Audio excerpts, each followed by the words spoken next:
मसूरी को पहाड़ों की रानी माना जाता है।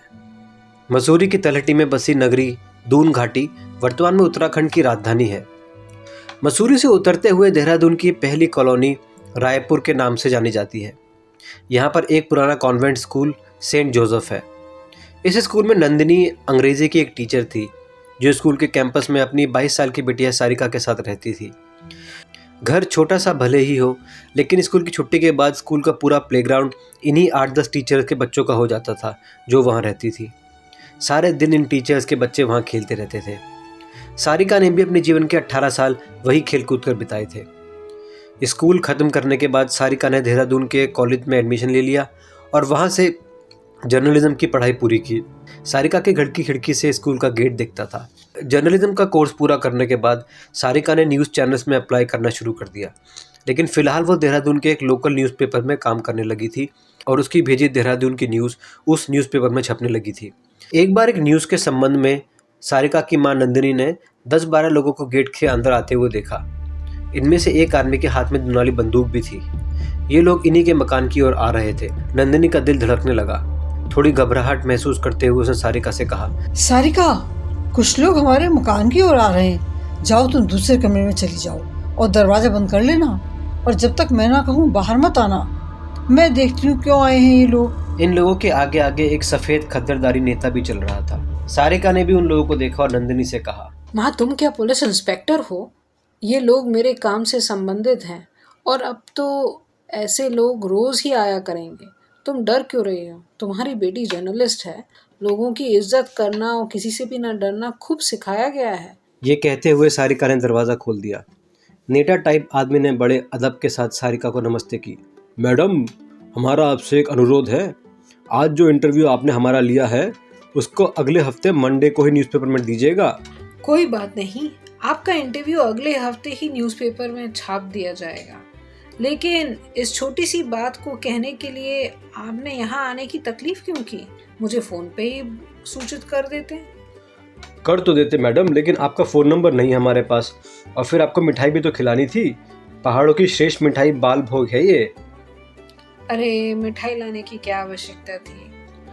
अरे मैडम, आप नहीं जानती आपकी कलम में कितनी ताकत है।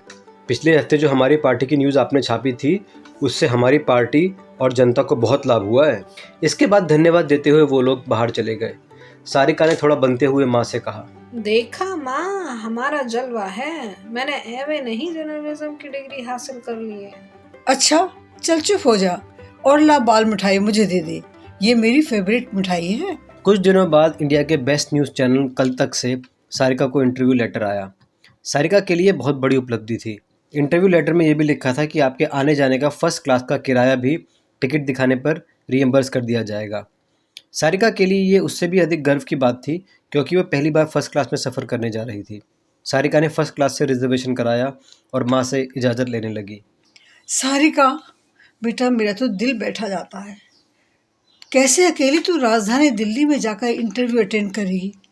आज तक तो तू जहाँ गई है मेरे साथ ही गई है। माँ, मैं कब तक तेरा पल्लू पकड़ कर चलती रहूँगी? मुझे अकेले ही अपनी राह ढूंढनी पड़ेगी। मंजिल जो अब दूर नहीं लगती है वहाँ पहुँचना होगा, और मैं अकेले कहाँ जा रही हूँ? तुम्हारा प्यार और आशीर्वाद है ना मेरे साथ। माँ ने रास्ते के लिए पूरी अचार और सब्जी रख दी और साथ में ढेर सारी हिदायत दी। फर्स्ट क्लास कंपार्टमेंट में कूपे हुआ करते थे। सारिका को 2 लोगों के कूपे में निचली बर्थ मिली थी।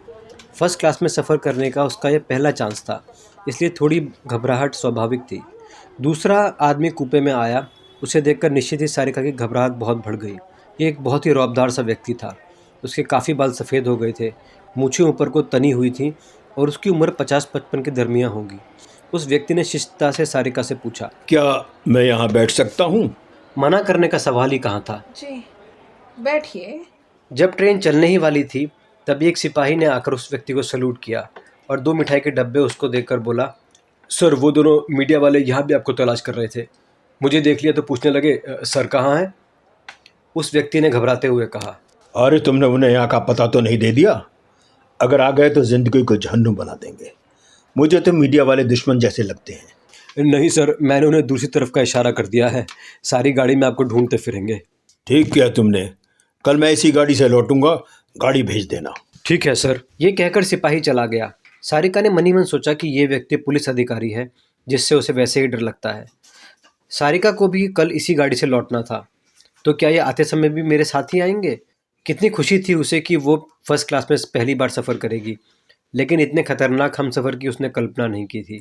डरते हुए उसने उस व्यक्ति से पूछा, आप पुलिस ऑफिसर हैं? जी हाँ, मैं पुलिस अधिकारी हूँ, सेंट्रल जेल देहरादून का जेलर शेर सिंह। उसने मूंछों को ताप देते हुए कहा। थोड़ी देर बाद शेर सिंह ने सारिका से कहा, तुम में मैनर्स नहीं है? मैंने अपना परिचय दिया, तुम नहीं दोगी? जी मैं सारिका, आपकी दुश्मन। क्या मतलब? आप मेरी दुश्मन कैसे हैं? सर, मैं एक मीडिया पर्सन हूँ। अच्छा, इसलिए आप मेरी दुश्मन हो गई। अरे भाई, सारे मीडिया वाले हमारे दुश्मन थोड़ी हैं, कुछ एक अच्छे भी होते हैं, और शायद तुम अच्छे वालों में से एक हो। दरअसल जब मीडिया वाले पीछे पड़ जाते हैं, माइक को मुंह में घुसाने लगते हैं, और जब उनसे पीछा छुड़ाना भारी पड़ जाता है, तब वो मुझे दुश्मन लगते हैं। सारिका चुपचाप डरी सहमी सी बैठी रही। उसे नहीं लग रहा था कि उसकी पहली फर्स्ट क्लास की यात्रा इतनी नीरस हो जाएगी। चुप्पी को तोड़ते हुए शेर सिंह ने कहा, ये क्या सारिका, तुम्हारी उम्र के बच्चे तो मोबाइल से खेलते हैं, पॉप गाने सुनते हैं, मस्ती करते हैं, और एक तुम हो जो 72 साल की बुढ़िया बनी बैठी हो। अरे हमें भी अपना मित्र समझो, हमसे दोस्ती कर लो। चलो, दोस्ती ना सही, हमारे तुम्हारे बीच पिता पुत्री का नाता तो बन ही सकता है। ये देखो, मेरी बेटी शिवांगी की तस्वीर 26 वर्ष की है। तुम तो शायद उससे छोटी ही होगी। फिर शेर सिंह ने अपना हाथ बढ़ाते हुए कहा, बताओ क्या बनना पसंद है, बेटी या दोस्त? शेर सिंह की बातें सुनकर सारिका काफ़ी हद तक अपने आप को नॉर्मल कर चुकी थी। उसने शेर सिंह से हाथ मिलाते हुए कहा, जी मैं शिवांगी बनना पसंद करूंगी। ये हुई ना बात। चलो अब मोबाइल पर कोई गाना लगाओ। जी, किसका गाना सुनेंगे आप? किशोर कुमार, मोहम्मद रफ़ी या अरिजीत सिंह का? अरे ये भी कोई गायक है, गाना ही लगाना है तो केएल सहगल, मन्ना डे, इनका लगाओ। इन दोनों के नाम सुनकर सारिका उदास सी हो गई। शेर सिंह ने हंसते हुए कहा, लगा मत देना, मजाक कर रहा था। मैं भी आजकल के यंग गायकों का फैन हूँ। अंकल, मेरी तो जान ही निकल गई थी। मैंने सोचा था सारे रास्ते ठुमरी और गज़ल सुननी पड़ेगी। Thank God. सारिका ने आजकल चलने वाले गाने चला दिए। 3 घंटे बाद शेर सिंह ने कहा, सारिका, तुम्हें भूख लगी हो या ना लगी हो, मुझे तो लग रही है। यह कहकर शेर सिंह ने अपना लंच बॉक्स खोल दिया और खाना देखकर बुरा समूह बनाया। सारिका ने भी अपना लंच बॉक्स खोल दिया और हाथ धोने चली गई। सारिका ने आकर देखा, अंकल ने दोनों टिफ़िन बॉक्स बदल दिए थे। अपने मोटे मोटे पराठे वाला लंच बॉक्स सारिका के सामने रख दिया और सारिका की पूरी कचौरी और पनीर की सब्जी वाला लंच बॉक्स अपनी ओर रख दिया। सारिका ने शेर सिंह को शरारत से देखा। अरे uncle, this is cheating, very bad manners. Sher Singh ने अनजान बनते हुए कहा, भाई जब सामने शानदार पूरी कचौड़ी और पनीर की सब्जी हो तो कौन खाएगा मोटे मोटे पराठे और आलू की सब्जी? प्लीज सारिका, थोड़ा तो अदला बदली कर लेने दो। बिल्कुल अंकल, मेरी माँ ने वैसे भी ज़रूरत से ज़्यादा खाना रखा होगा। आप आंटी को पूरी कचौरी बनाने के लिए क्यों नहीं कहते? कैसे कहता? नहीं है भाई, अब तो वो सितारों में रहती है। सितारों से कैसे बनाकर भेजती पूरी और कचौड़ी। उसे ब्रेन ट्यूमर हो गया था, इसीलिए तो तुम जैसे बच्चों में जिंदगी तलाश करता हूँ। उधर सारिका शेर सिंह में अपने माँ के लिए रिश्ता तलाश रही थी। खाने के बाद शेर सिंह ने देहरादून के मशहूर भरत स्वीट का डिब्बा खोला और सारिका की ओर बढ़ाया। मैं 2 स्वीट ले लूँ अंकल? भरत स्वीट मेरी पसंदीदा शॉप है। शेर सिंह ने उनमें से एक स्वीट निकालते हुए कहा, ये पूरा डिब्बा तुम्हारा है। मैं वैसे भी शुगर की वजह से जरा बहुत ही खाता हूँ। अब तो सारिका को सफ़र सुहाना लगने लगा था। वो सफ़र का भरपूर मज़ा ले रही थी। शेर सिंह ने उसे अपना लैपटॉप देते हुए कहा, शिवांगी ने इसमें जोक्स और गाने का फोल्डर बना रखा है। मैं तो सुनता नहीं हूँ, फुर्सत ही नहीं मिलती, लेकिन उससे झूठ बोल देता हूँ कि हाँ तुम्हारे जोक्स और गाने बहुत अच्छे लगे।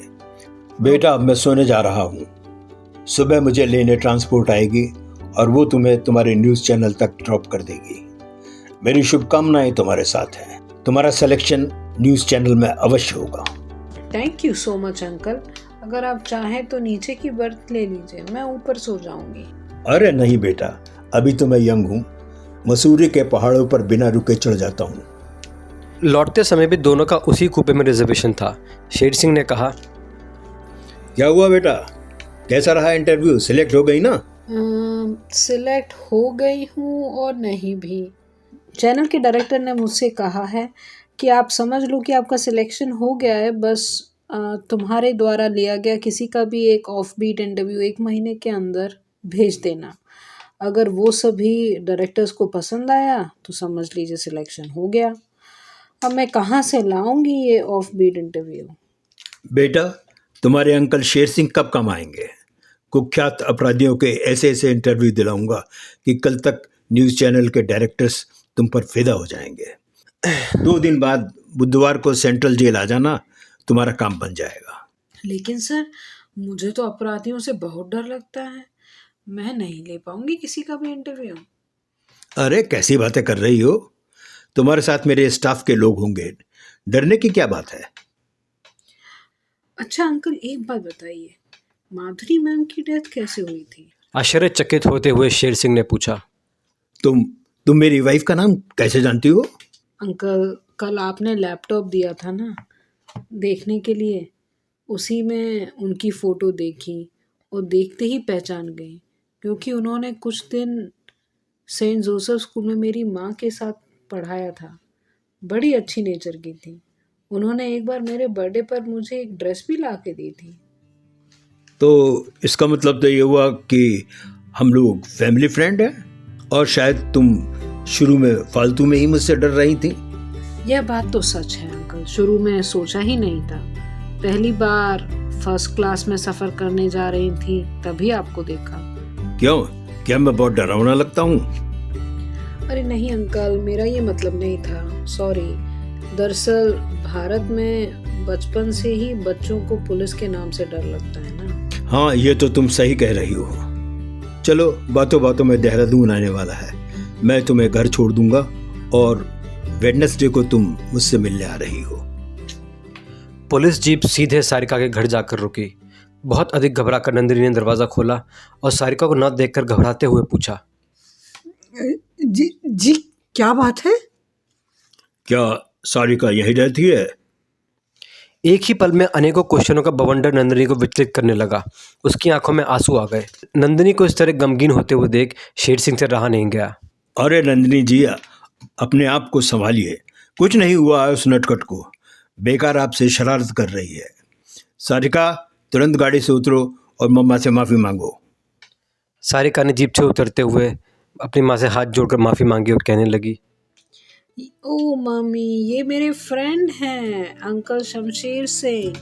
आपको याद है माधुरी मैम? ये उनके हस्बैंड हैं। हाँ, अच्छी तरह से याद है मुझे, बहुत भली है वो। हमारे साथ तो बस 2 ही महीने रही थी, फिर शायद उन्हें ब्रेन ट्यूमर हो गया था और वो अब इस दुनिया में नहीं है। अच्छे लोगों के साथ ही ऐसा क्यों होता है? नंदिनी जी, भगवान की इच्छा के सामने किसी का बस नहीं चलता। फिलहाल आप सारिका को कुछ खिला दीजिएगा, बेचारी कल भूखी रहेगी। आपके हाथ की बनी हुई पूरी सब्जी मैं चट कर गया था, बहुत ही स्वाद खाना था। सारिका लगातार दोनों के चेहरे पर आते हुए भाव देख रही थी। शेर सिंह जब वापस जाने लगा तो सारिका ने उन्हें रोकते हुए कहा, अरे अंकल, ऐसा कैसे हो सकता है कि आप पहली बार घर आए और चाय भी ना पी के जाएं? फिर शरारत भरी नज़रों से नंदिनी की ओर देखकर सारिका बोली, है ना माँ, आप अंकल को ऐसे थोड़ी जाने दोगी। वैसे अंकल, मेरी माँ की चाय बहुत ही अच्छी है, एक बार पी कर तो देखिए। शेर सिंह चाय पीकर सारिका को बोलकर कि बुधवार को आ जाना अपने घर को चले गए। उनके जाने के बाद सारिका ने नंदिनी से पूछा, माँ, कैसे लगे आपको मेरे मित्र? हाँ, शेर सिंह 50 साल के तेरे मित्र कैसे हो गए? अरे छोड़ो इन बातों को, आप तो ये बताओ कैसे लगे? अच्छे हैं, भले आदमी लगे मुझे तो बजवा दूं शहनाई? सारिका, जो 22 साल से आज तक नहीं हुआ वो हो जाएगा, अगर तूने ऐसी बात करना नहीं छोड़ी तो। हाँ माँ, लेकिन 22 साल से क्या नहीं हुआ है? तेरी पिटाई मैंने तो जी ली अपनी जिंदगी, अब तो मुझे तेरे हाथ पीले करने हैं। माँ, पीला कलर तो पड़ा है ना घर पे, लगा दो हाथों पे। लेकिन मुझे भी तेरी कसम है, जब तक मैं तेरे लिए कोई सहारा नहीं ढूंढूंगी शादी नहीं करूंगी। तुझे यूं ही बेसहारा छोड़कर थोड़ी जाऊंगी। सारिका भावुक हो गई। बुधवार को सारिका जेलर साहब के ऑफिस गई। इतने सारे पुलिस वाले और बैरकों के बंद खूंखार कैदियों को देखकर सारिका की हवा खराब हो रही थी। उसका दिल धक धक कर रहा था। जेलर शेर सिंह के ऑफिस में आने के बाद उसे थोड़ी शांति मिली। सारिका को देखकर शेर सिंह मुस्कुराते हुए बोले, आओ सारिका बेटा आओ। और फिर वहां उपस्थित पुलिस वालों से ताल्लुक करते हुए बोले, ये मेरी छोटी बेटी सारिका है, इसकी खातिर में कोई कमी नहीं रहनी चाहिए। जाओ महेश, तुम पास की दुकान से समोसे, रसगुल्ले और लस्सी लेकर आओ। और सुनो, जब बिटिया नाश्ता कर ले तो असिस्टेंट जेलर रमन सिंह को मेरे ऑफिस में भेज देना।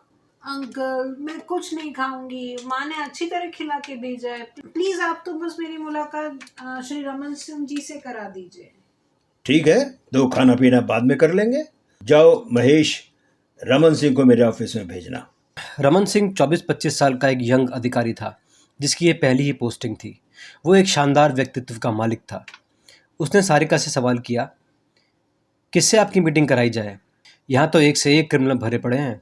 हाँ, एक बात सब में कॉमन है, वो ये कि सभी आपसे कहेंगे कि वो बिल्कुल निर्दोष हैं, उन्हें झूठा फंसाया गया है। यहाँ पर सिर्फ एक ही है जिसने बिना गवाह और विटनेस के सारा दोष अपने सिर ले लिया, लेकिन मजबूरी ये है कि वो किसी से बात नहीं करता। सबसे पहले मैं आपकी मुलाकात जग्गा से कराता हूँ, जिसने रंजिश के चलते एक ही परिवार के 7 लोगों की हत्या कर दी। इन लोगों से मिलकर आपको डर तो नहीं लगेगा ना? अरे डर कैसा, आप हो ना साथ में। सारिका जी, सहारे इंसान को कमज़ोर और खोखला कर देते हैं और दूसरों से उम्मीद उन्हें कमज़ोर कर देती है। अपने विश्वास और ताकत पर भरोसा रखिए। आपका सबसे अच्छा साथी और हमदर्द खुद के अलावा और कोई नहीं है। आप मीडिया की फील्ड में उतरी हैं, जहां रोज़ रोज़ आपको नए चैलेंज मिलेंगे। जर्नलिस्ट से तो वैसे भी लोग बहुत डरते हैं, न जाने क्या छाप देगी, क्या बोलेगी चैनल पर हमारे खिलाफ। इसलिए निडर होकर कैदियों से इंटरव्यू कीजिए। ऑफ कोर्स मैं तो आपके साथ ही रहूँगा, मेरी ड्यूटी जो लगाई है सर ने। ओह थैंक्स। वैसे आप डायलॉग अच्छा बोल लेते हैं। हाँ, ये डायलॉग नहीं था। कैदियों से ये मेरा शुरुआती डर है, जो अभी तक जहन में समाया हुआ है। शुरू में तो खतरनाक कैदियों को देखकर मेरी रूह कांप जाती थी, लेकिन धीरे धीरे नॉर्मल होता जा रहा हूँ। वैसे आपसे एक रिक्वेस्ट है, ये सब किसी से कहिएगा नहीं तो नौकरी से हाथ धोना पड़ सकता है।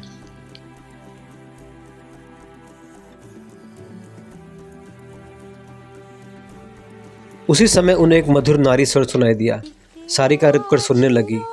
रमन ने पीछे मुड़कर देखा और सारिका से पूछा, क्या बात है, आप रुक क्यों गई? अभी अभी मुझे एक नारी स्वर सुनाई पड़ा। मुझे आश्चर्य है कि यहाँ पर कोई महिला की आवाज़ भी आ सकती है, जबकि आगे पीछे कोई नहीं है। मे बी शायद ये मेरा वहम होगा। ये आपका वहम नहीं है सारिका जी।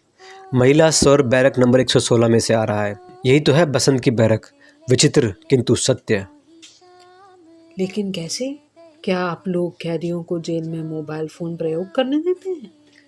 नहीं सारिका जी, ये मोबाइल पे किसी की आवाज़ नहीं है, ये टेप रिकॉर्डर की आवाज़ है, जिसे कैदी बसंत सुन रहा है। विचित्र व्यक्ति है बसंत, ना किसी से बातें करता है, ना ऊंची आवाज़ में बोलता है।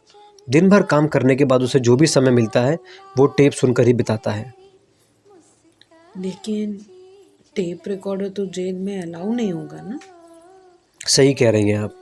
टेप अलाउ करने की भी एक लंबी कहानी है। टेप अलाउ करने की जब इसकी प्रार्थना नहीं मानी गई तो ये अपने आप को हर्ट कर देता था, रोता चिल्लाता था। विवश होकर जेल प्रशासन को एक बोर्ड बिठाना पड़ा, तब कहीं जाकर इसकी प्रार्थना को स्वीकार किया गया। और एक और आश्चर्यजनक तथ्य ये है कि जिस महिला की आवाज़ ये सुन रहा है उसी का इसने खून किया है। क्या कह रहे हैं आप? ऐसा कैसे हो सकता है? रमन जी, मैं इसी का इंटरव्यू करना चाहूँगी। मुझे विश्वास है कि एक ऐसा इंटरव्यू होगा जो सभी को पसंद आएगा और मुझे सफलता की बुलंदी तक ले जाएगा। प्लीज़ आप मुझे इस कैदी से मिलवा दीजिए, प्लीज़ प्लीज़। लेकिन ये कैदी किसी से भी बात नहीं करता। मुझे नहीं लगता कि ये आपको इंटरव्यू देगा। मिस्टर रमन सिंह, इस आरंभ हुई जद्दोजहद में मुझे अकेले ही लड़ना है, क्योंकि जीवन के इस चक्रव्यूह में मैं ही अभिमन्यु हूँ और मैं ही अर्जुन। मुझे आशा ही नहीं, पूरा विश्वास है कि ये मुझे इंटरव्यू देगा। ठीक है भाई, जैसी आपकी इच्छा, लेकिन ये थोड़ा अलग किस्म के सज्जन हैं। इनके स्वभाव और व्यवहार के कारण यहाँ सभी लोग इनका सम्मान करते हैं। आप भी इनसे बात करते हुए इस बात का विशेष ध्यान रखिएगा कि इनकी भावना को किसी प्रकार का ठेस ना लगे। ठीक है सर, इस बात का पूरा ध्यान रखूंगी, डोंट वरी। अब ये लोग बैरक नंबर 116 के सामने खड़े थे। सारिका ने देखा एक व्यक्ति जिसकी पीठ इन लोगों की ओर झुकी हुई थी, टेप रिकॉर्ड की हल्की हल्की आवाज़ में कुछ सुन रहा था।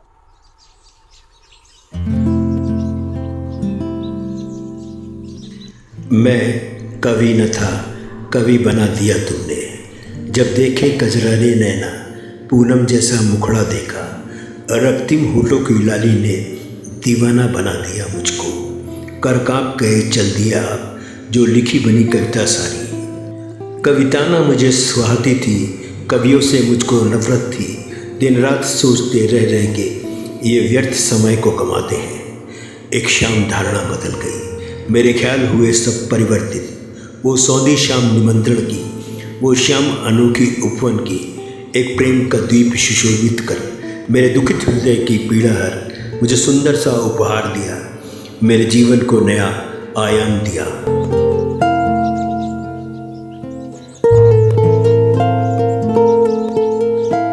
रमन ने आवाज़ लगाई, मिस्टर बसंत, कैसे हैं आप? आपका स्वास्थ्य कैसा है? कैदी बसंत ने मुड़कर इन लोगों की ओर देखा और गर्दन हिलाकर बताया कि वो ठीक है। बसंत की उम्र 50 से 55 के दरमियान होगी, लेकिन वो अपनी उम्र से 10-15 साल बड़ा प्रतीत हो रहा था। उसके बालों में सफ़ेदी आ गई थी और दाढ़ी काफ़ी बड़ी हुई थी। चेहरे पर झुर्रियाँ दिखाई दे रही थीं। हाँ तो मिस्टर बसंत, आपको कोई चीज़ चाहिए? बसंत ने ना में सर हिला दिया। रमन ने पुनः पूछा, आपकी बनियान जगह जगह से फटी हुई है, टॉवल भी बेकार हो गया है, क्या मैं बाज़ार से सामान मंगवा दूं? बसंत ने इस बार भी ना में सर हिलाया।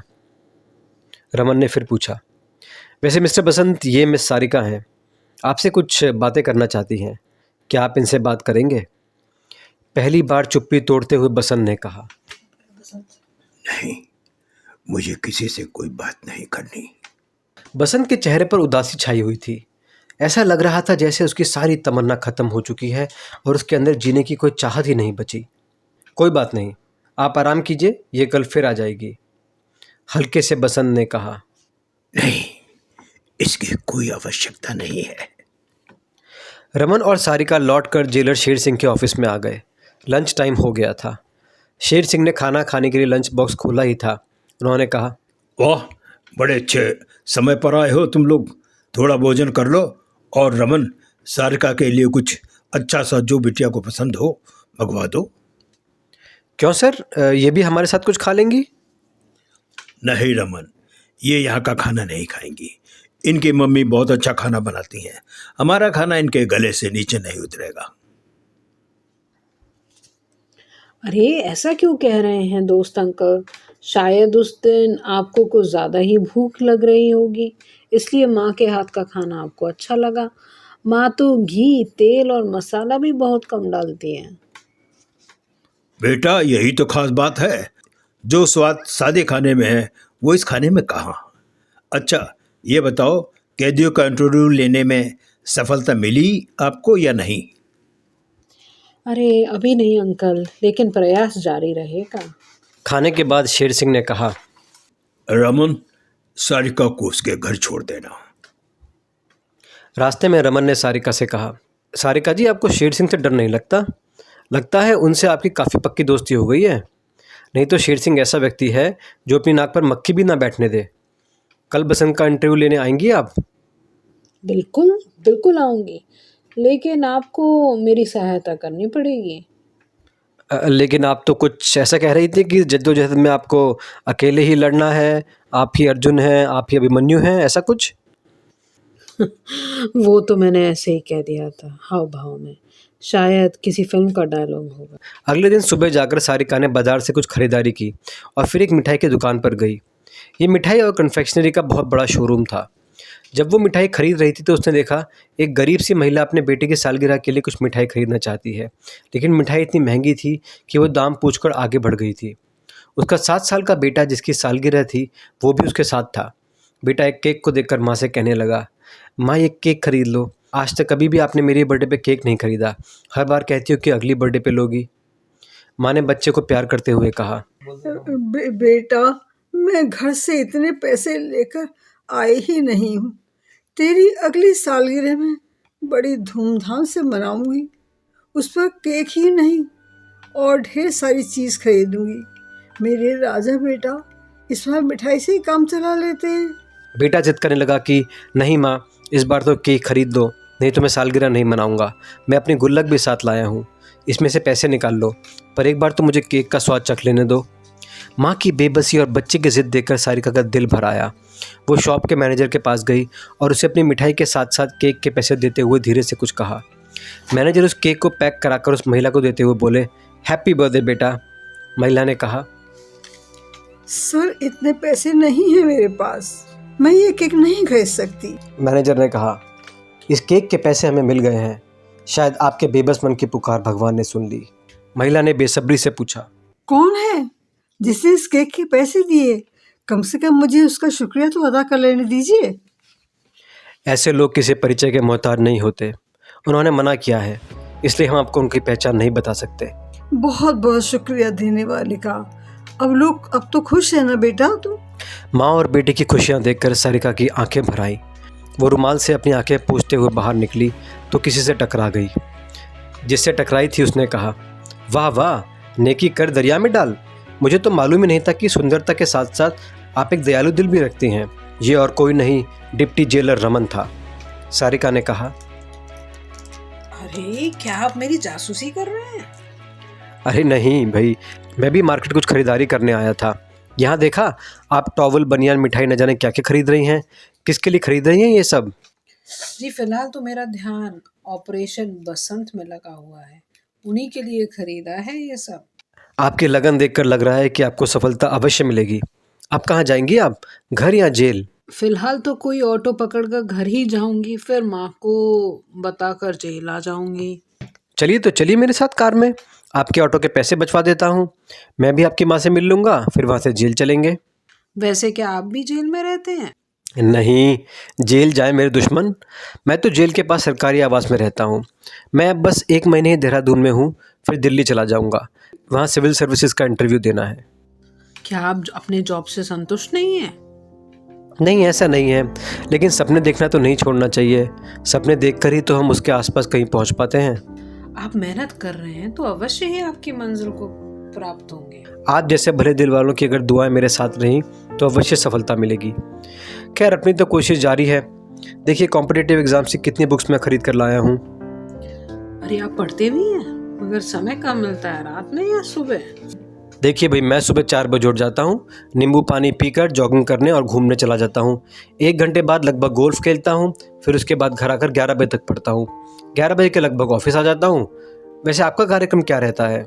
जी मैं हर दशा में 8-9 बजे तक ही सो के उठ जाती हूँ। बस आगे मत बताइएगा, मैं समझ गया कि आप दोपहर में उठने के बाद क्या करती होंगी। अब 1 महीना आपको मेरे रूटीन पर चलना होगा। कल सुबह 5 बजे मैं आपके घर आ रहा हूँ, वहाँ से हम लोग जॉगिंग करने और घूमने चलेंगे। अरे मत आइए, आपको बेरंग लौटना पड़ेगा। वो तो देखा जाएगा। कुछ देर बाद सारिका की माँ से मिलने के बाद रमन सारिका को जेल ले आया। जेल आकर रमन ने कहा, चलिए सीधा बसंत जी की बैरक में चलते हैं। अभी समय है 10 बजे, सारे कैदी श्रम करने फील्ड में चले जाते हैं। आज तो शेर सिंह भी नहीं है, इसलिए जेल का सारा चार्ज मेरे पास रहेगा। बसंत की बैरक के सामने आकर रमन ने आवाज़ लगाई, बसंत जी आप तैयार हो गए हैं ना? अभी थोड़ा समय है, सारिका जी से बात कर लीजिए। सर चले जाइए यहाँ से, मुझे किसी से कोई बात नहीं करनी, मुझे कोई इंटरव्यू नहीं देना, मुझे मेरे हाल पर छोड़ दीजिए। बसंत जी क्यों नाराज हैं आप मुझसे? क्या मेरी जगह अगर आपकी बेटी होती तो आप ऐसा ही रूखा व्यवहार करते? ठीक है, बात नहीं करना है तो मत कीजिए। आपके लिए बाजार से कुछ खरीदा है, ये तो ले लीजिए। पहली बार बसंत ने नज़रें उठाकर सारिका को देखा। न जाने क्या सम्मोहन था सारिका के चेहरे पे। बसंत उसे देखता ही रह गया, अपनी नजरें हटा नहीं सका और कहा, तुम सारिका हो, बहुत जानी पहचानी सी लगती हो। सामान को यहाँ रख दो और जेलर साहब से मेरे अकाउंट से पैसे ले लेना। मैं किसी की दया पर आश्रित रहना नहीं चाहता। मैं नहीं जानता कि क्यों, मेरे दिल की आवाज़ है। मैं तुम्हें अपनी कहानी सुनाऊंगा, पर आज नहीं। आज मुझे काम पर जाना है, किसी और दिन। Thank you. ठीक है बसंत जी, मैं जिद नहीं करूँगी। जब आपका मन करे तब जेलर साहब को बता दीजिएगा, वो मुझे बुला लेंगे। आगे चल के सारिका ने रमन से कहा, देखा, तैयार हो गए ना बसंत जी। तुमने कहा ही इतनी मीठी जुबान में कि बसंत तो क्या, किसी से भी ऐसे बोलती तो वो अपने सारे राज उगल देता। शेर सिंह भी तुम्हारे दीवाने हैं, तुम्हारी बहुत प्रशंसा करते हैं। मुझे तो तुम्हारे चेहरे या व्यक्तित्व में कोई खास बात नज़र नहीं आती। न जाने ये मिडिल एज लोग आप में ऐसा क्या देख लेते हैं। वो शेर सिंह जो अपनी नाक पर मक्खी भी नहीं बैठने देता, वहीं बसंत जिसने न जाने कितने पत्रकारों को बिना इंटरव्यू दिए टरका दिया, तो मैं अपना इंटरव्यू देने के लिए तैयार है। मैं नहीं जानती सर, हो सकता है आपकी आई साइट वीक हो और आप मुझ में वो क्वालिटीज़ देख ही नहीं पा रहे हो जो औरों को दिखाई दे जाती हैं। भाई आई साइट तो 6x6 है। अच्छा ये बताइए, अब आप घर जाना चाहेंगी या मेरे साथ जेल भ्रमण करना चाहेंगी? चलिए, आपके साथ जेल देख लेते हैं, एक नया ही अनुभव हो जाएगा। दोनों काफ़ी देर तक जेल घूमते रहे। ये एक विशाल जेल थी। फील्ड में 1000 के लगभग कैदी अलग अलग तरीकों के कामों में लगे हुए थे। मैं तो सोचती थी कि कैदी 24 घंटे जेल में बंद रहते हैं, आज पता चला कि उनसे क्या क्या काम किया जाता है। 1 बजे के लगभग कैदियों का लंच टाइम हो गया और सारे कैदी झुंड बनाकर मेस एरिया में चले गए। रमन ने कहा, आइए देख लेते हैं इनके भोजन की व्यवस्था। रमन इस बात से बेखबर था कि कुछ कैदियों ने जेल प्रशासन के विरुद्ध एक साजिश रच रखी थी, और क्योंकि आज शेर सिंह नहीं थे जिससे कि सभी कैदी खौफ खाते थे, उन्होंने उपयुक्त समय देखा कि अपनी साजिश को असली जामा पहनाया जाए। खाना छोड़कर 5-6 कैदी अपने स्थान से उठे और रमन के सामने जाकर खड़े हो गए। रमन को मालूम नहीं था कि वो लोग उस पर अचानक अटैक कर देंगे। उनमें से एक कैदी जग्गा ने रमन को धमकाते हुए कहा, अबे साले, क्या खिला रहे हो तुम हमें? ये कंकड़ पत्थर? जो पैसा सरकार से तुम्हें मिलता है खाने पीने के देने के लिए हम लोगों को, वो तो तुम लोग डकार जाते हो और हमें ये उल्टा सीधा खाना खिला रहे हो। इससे पहले कि रमन सतर्क हो पाता, उन लोगों ने रमन को चारों ओर से जकड़ लिया। अचानक की स्थिति बहुत ख़राब हो गई। वो लोग रमन के साथ क्या सलूक करते क्या नहीं, कहा नहीं जा सकता था। अचानक सारिका ने देखा रमन के होस्टर से रिवॉल्वर बाहर निकल आई थी। उसने झट से रिवॉल्वर अपने हाथ में ले ली और एक हवाई फायर किया और कैदियों की ओर रिवॉल्वर तांग दी। जो जहाँ था वहीं रुक गया। इतने में ड्यूटी पर लगे सिपाही वहाँ आ गए और उन्होंने स्थिति को नियंत्रण में ले लिया।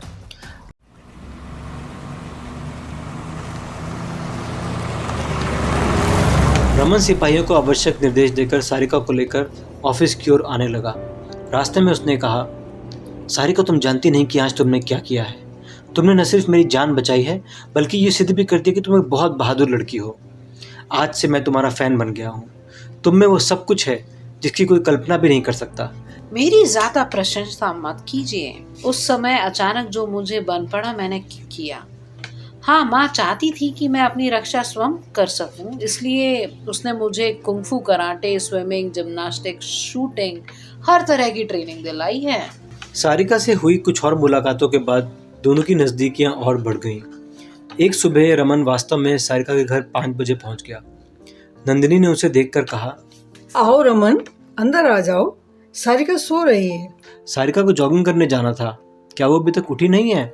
इस तरह तो आंटी आप उसे बिगाड़ देंगी। अरे बेटा, जब से उसकी पढ़ाई खत्म हुई है वो काफ़ी देर तक सोती रहती है। मैं अभी उसे जगाती हूँ, तुम इतने अदरक की चाय पी लो। सारिका ने देखा रमन चाय पी रहा था। मैं सोच रही थी कि आप मजाक कर रहे थे, आप तो वाकई इतनी सुबह आ गए। माँ, आप भी चलेंगी घूमने? नहीं बेटा, मैं तो यहीं कैंपस में घूम लूँगी। सुबह घूमना बहुत अच्छी आदत है। जाओ जल्दी जाकर तैयार हो जाओ, अब सुबह घूमने की आदत डाल लो। रमन तो कुछ दिनों बाद सिविल सर्विस का इंटरव्यू देने चला जाएगा, पर तुम ये आदत कंटिन्यू रखना। परसों रविवार है, मैं रमन को डिनर के लिए इनवाइट कर रही हूँ, तुम याद करके जेलर साहब को इनवाइट कर देना। जेलर साहब का नाम सुनकर सारिका मुस्कुराई और माँ को शरारत भरी नजरों से देखा। माँ, तो क्या डिनर पे आप दोनों की बात चलाऊं? सारिका, तुम अभी बच्ची हो, ऐसी बातें मत किया करो, अच्छा नहीं लगता। अब तो मैं तुम्हारे लिए लड़का देख रही हूँ, तुम्हारी उम्र है, मुझे तो तुम मिल ही गई हो। मेरा तो सब कुछ तुमसे ही है, तुम्हारे सिवा मुझे और कुछ नहीं चाहिए। लेकिन मेरे बाद तो तुम अकेली हो जाओगी। अपने बाद तुम्हारा अकेलापन, उसकी खातिर कुछ करना चाहती हूँ। मैं तुम्हें इस तरह अकेले छोड़कर कहीं नहीं जाना चाहती माँ। ठीक है, ये बातें बाद में करेंगे। रमन इंतजार कर रहा है, तुम उसे भी लेट करा रही हो। अरे, ये आपने बहुत अच्छी बात नहीं की। मुझे सपने वाली जोरदार नींद आ रही थी और आपने इतना सुबह मुझे उठा दिया। अब तो रोज़ ही उठाना पड़ेगा आपको। वैसे बताएंगे ये सपने वाली नींद क्या होती है भाई? हमें तो नहीं आती सपने वाली नींद। किसका सपना देख रही थी आप? क्या मेरा, या कुछ दिन पहले जो आपने बहादुरी दिखाई थी उसका? मिस्टर, सपने कभी याद नहीं रहते। सारिका, क्या ही अच्छा होता अगर हम अपने भविष्य को देख पाते, अपने सपनों को याद रखते और उन्हें सच होता हुआ देख पाते। किसी किसी से इतनी तेज वाइब्रेशन निकलती है कि हम उनकी ओर आकर्षित होते चले जाते हैं, ये बिना जाने कि उनका अंजाम क्या होगा। वही तेज वाइब्रेशन मुझे तुम्हारे सानिध्य में आती है, लेकिन नहीं जानता कि हमारे रिश्ते का अंजाम क्या होगा। चंद ही मुलाकातों के बाद मैं तुमसे ऐसी बातें कर रहा हूँ तो तुम्हें अटपटा लग रहा होगा। क्या करूँ, समय बहुत कम है मेरे पास। कुछ ही दिन बाद मैं दिल्ली चला जाऊँगा और अगर सेलेक्ट हो गया तो 1-2 साल के लिए ट्रेनिंग पर चला जाऊँगा। हो सकता है जब मैं लौट कर आऊँ तो तुम किसी और की हो चुकी हो। मैं फिल्मों में जो होता है उसे दोहराना नहीं चाहता। सच बताना, क्या तुम्हारे दिल में भी मेरे लिए कुछ जगह है? नहीं है तो कोई बात नहीं, मैं आज के बाद इस विषय में तुमसे कभी कोई बात नहीं करूँगा। सच बताऊं तो तुम्हारे लिए मेरा दिल भी धड़कता है, पर रमन, मेरी माँ ने मुझे बहुत कठिनाइयों से पाला है। मैं नहीं चाहती कि मेरी किसी भी बात का उनको ज़रा भी ठेस पहुँचे। अगर उन्हें ये रिश्ता मंजूर होगा तो मुझसे अधिक खुशी शायद किसी और को नहीं होगी। मैंने ऐसा कब कहा सारिका? शादी 2 दिलों का नहीं, 2 परिवारों का भी बंधन होता है। जब तक दोनों परिवार खुशी खुशी हाँ नहीं कर देते, हमारी खुशी तो अधूरी रह जाती है। मुझे आशा ही नहीं, पूरा विश्वास है कि हम दोनों के परिवार पूर्ण सहमति दे देंगे। ठीक है तो आओ, परंपरागत रूप से आज मैं तुमसे अपने प्यार का इजहार करूँगा। चलो मेरे साथ। अरे भाई, पर कहाँ? चलो तो तुम्हें सब पता चल जाएगा। कुछ ही दूरी पर एक सुंदर सी वाटिका सजी हुई थी, जहाँ चारों ओर फूल ही फूल लगे हुए थे। वहाँ एक बड़ा सा दिल बना हुआ था जिसके बीच में लिखा था सारिका आई लव यू। वहीं रखा एक फूलों का गुलदस्ता सारिका की ओर बढ़ाते हुए रमन ने कहा, आई लव यू सारिका। इन प्यार भरे लम्हों को दोनों में से कोई भी शायद कभी भी भूलना नहीं चाहेगा। सारिका को लग रहा था जैसे वो कोई सपना देख रही हो। उसके शरीर का रोम रोम रोमांचित हो। उसने भी प्रति उत्तर में रमन की ओर अपनी दोनों बाहें फैला दी। वे दोनों ऐसे गले मिले जैसे 2 जिस्म एक जान हो। तालियों के शोर से उनकी तंद्रा टूटी। उन्होंने देखा पार्क में आए हर उम्र के ढेर सारे पुरुष और स्त्री उन्हें तालियां बजाकर बधाइयां दे रहे थे। रमन ने सारिका से कहा, सारिका, अब तुम जल्दी से जल्दी अपने घर वालों की रजामंदी ले लो, क्योंकि हमारे पास वक्त बहुत कम है। तुम भी ले लो अपने घर वालों की रजामंदी। मैं भी वक्त मिलते ही माँ से बात कर लूँगी। सारिका, बस तुम्हें रजामंदी लेनी है। मैं तो ऑलरेडी हाँ करा चुका हूँ। दरअसल मेरी माँ की तो ब्रेन ट्यूमर से डेथ हो गई थी, और तुम्हारे ससुर जी, उन्हें तुम पहले ही भा चुकी हो। सच कहूँ तो उन्होंने ही मुझे तुमसे दोस्ती करने के लिए प्रेरित किया था। यानी शेर सिंह अंकल तुम्हारे डैडी हैं? ये तुमने कैसे जाना? आफ्टर ऑल एक जर्नलिस्ट हूँ, थोड़ी बहुत अकल तो रहती है। उनकी वाइफ की डेथ भी ब्रेन ट्यूमर से हुई थी और तुम्हारी माँ की भी। दूसरे, तुम लोग साथ ही लंच करते हो और कई बार मैंने तुम्हें पिछले दरवाजे से अंकल के घर में घुसते हुए भी देखा है। यार कमाल है, तुम्हारा नाम तो Guinness book of world record में दर्ज होना चाहिए। दरअसल डैडी तुम्हें मुझ पर थोपना नहीं चाहते थे। वो चाहते थे कि मैं स्वयं तुम्हें अपने आप पसंद करूं। वो चाहते थे कि जब तक तुम मुझे पसंद ना करने लगो, तुम्हें भी ये पता नहीं चलना चाहिए कि वो मेरे डैडी हैं। अच्छा, तो ये प्लानिंग आप डैडी बेटे की थी? उस रात शेर सिंह और रमन दोनों डिनर पर आए और उन लोगों ने ढेर सारी बातें की। शेर सिंह ने विशेषकर खीर और मिक्स वेजिटेबल की बहुत प्रशंसा की। बातों ही बातों में शेर सिंह ने कहा, वैसे तो आप लोगों ने देहरादून के सभी पर्यटक स्थल देख रखे होंगे। लेकिन एक बार फिर आप लोग इस आने वाले संडे को हमारे साथ पिकनिक पर चलिए। पूरी सब्जी बना लीजिएगा, बाकी का सारा इंतजाम हमारा रहेगा। बरसात के दिनों में शहरदारा को देखने का अलग ही अनुभव होता है, तो आप लोगों की तरफ से डन समझूं। वैसे भी जल्दी ही आईपीएस का इंटरव्यू देने रमन दिल्ली जाने वाला है। नंदिनी की जगह सारिका ने शरारत भरे लहजे में जवाब दिया। हाँ अंकल, हमारी तरफ से तो हाँ है, पर सॉरी, क्योंकि आपको डायबिटीज है, आपके लिए हम रोटियां बना कर ले चलेंगे। शुक्रवार को बसंत जी से मेरी मीटिंग है, वो मुझे अपना पूरी कहानी सुनाएंगे और मैं शनिवार को उनकी ये कहानी न्यूज़ चैनल में मेल कर दूंगी। और हो सकता है कि सोमवार को मैं भी रमन के साथ दिल्ली जाऊं।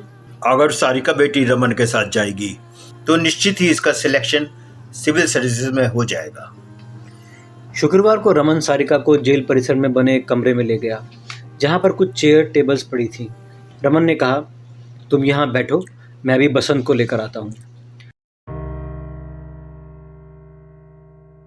काफी देर तक मौन रहने के बाद बसंत ने बताया, उसका नाम रितु था।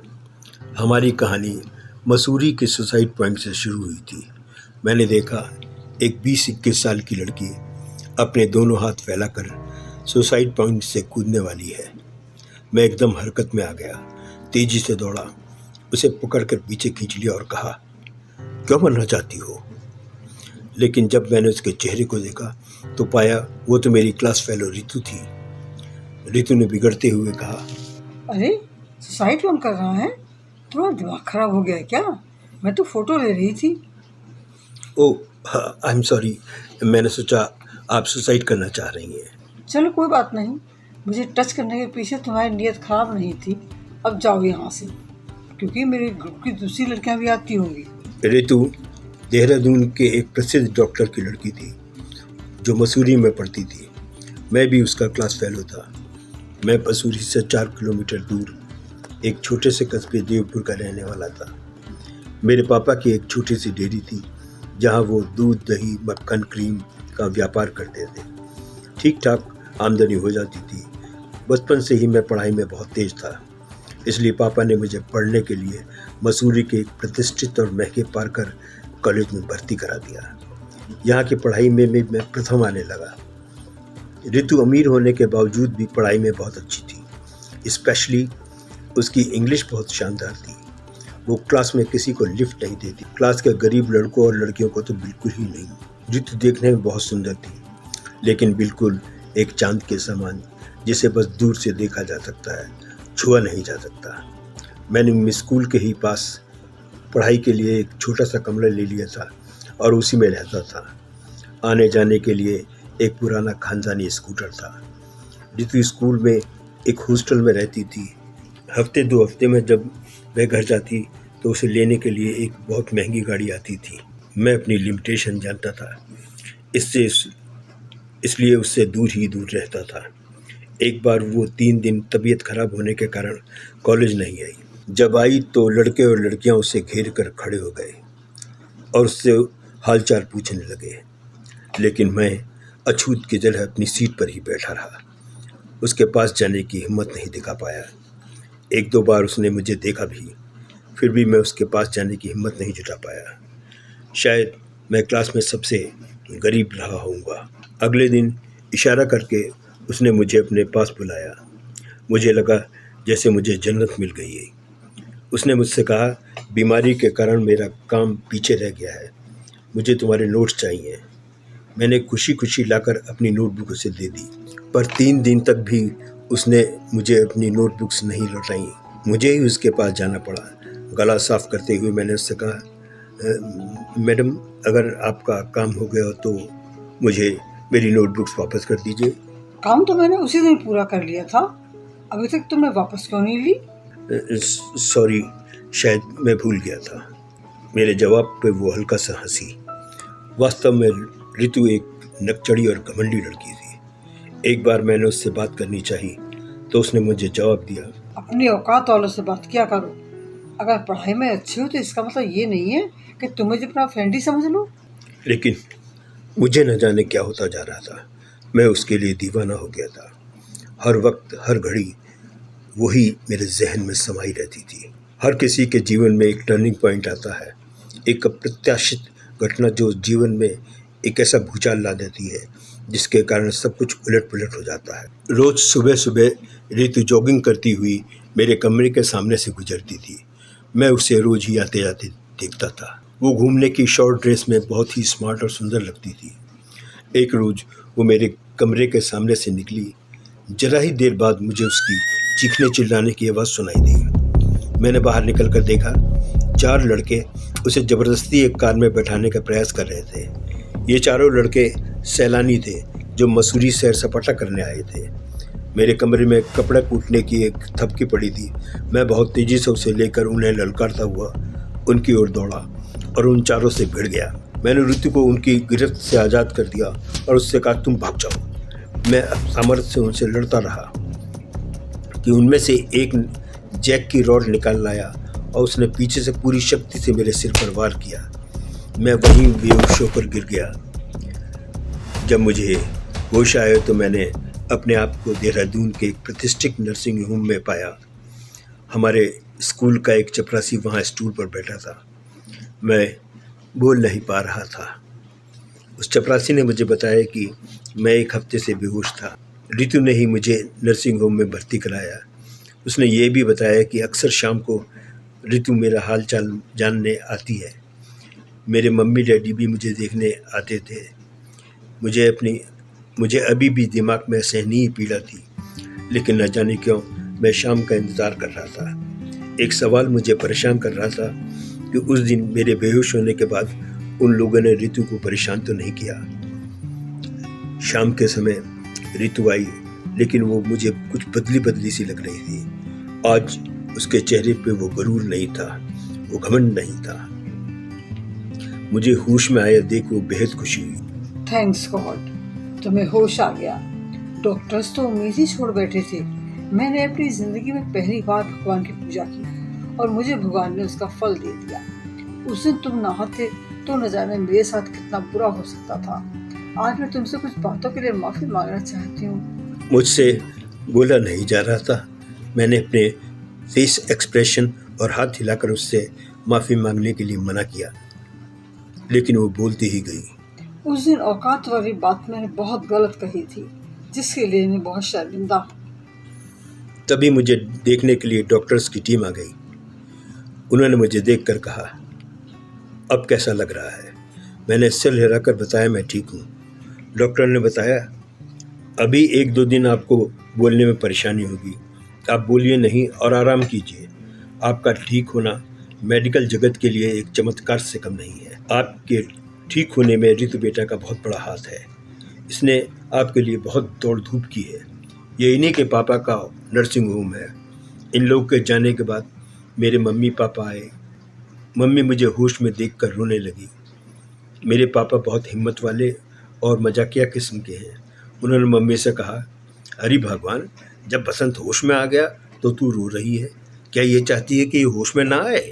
पापा ने बताया, उन 4 लड़कों को पुलिस ने पकड़ लिया है और वो जेल में है। बेटा, बहुत महंगा नर्सिंग होम है ये। सारा खर्चा ऋतु बेटा ने ही उठाया है, जिसको तूने उन बदमाश लड़कों से बचाया था। काफ़ी समय बाद जब मैं ठीक होकर कॉलेज पहुंचा तो सभी स्टूडेंट्स और टीचर्स मुझसे मेरा हालचाल पूछने लगे। प्रिंसिपल ने कहा, अब तो बिल्कुल ठीक हो ना बसंत? कोर्स काफ़ी पढ़ा दिया गया है, काफ़ी मेहनत करनी पड़ेगी। जो समझ में ना आए टीचर से पूछ लेना। अब अपने क्लासरूम में जाओ, सभी तुम्हारी मदद करेंगे। मैं क्लासरूम में गया और अपनी सीट की ओर जाने लगा तो ऋतु ने इशारा करके मुझे अपने पास वाली सीट पर बैठने को कहा। क्योंकि क्लास के सभी बच्चे ऋतु से निकटता पसंद करते थे, इसलिए वो मुझसे रश करने लगे। अब ऋतु में काफ़ी चेंज आ गया था। वो मुझसे बातें करना, मुझसे निकटता बढ़ाना पसंद करने लगी थी। शायद मुझसे प्यार करने लगी थी। मुझे भी मनचाही मुराद मिल गई थी। सुबह जॉगिंग करने वो अभी भी जाती थी। कभी कभी वो मेरे कमरे में आकर बैठ जाती थी, मुझसे बातें करती, मुझसे कोर्स पूरा कराती, मेरा कोर्स पूरा करती। धीरे धीरे ये मुलाकातें प्यार में बदल गई। मैंने चांद को पा लिया था। मुझे लगता था जैसे मुझे सब कुछ मिल गया है। बसंत की कहानी सुनते सुनते 1 बज गया था।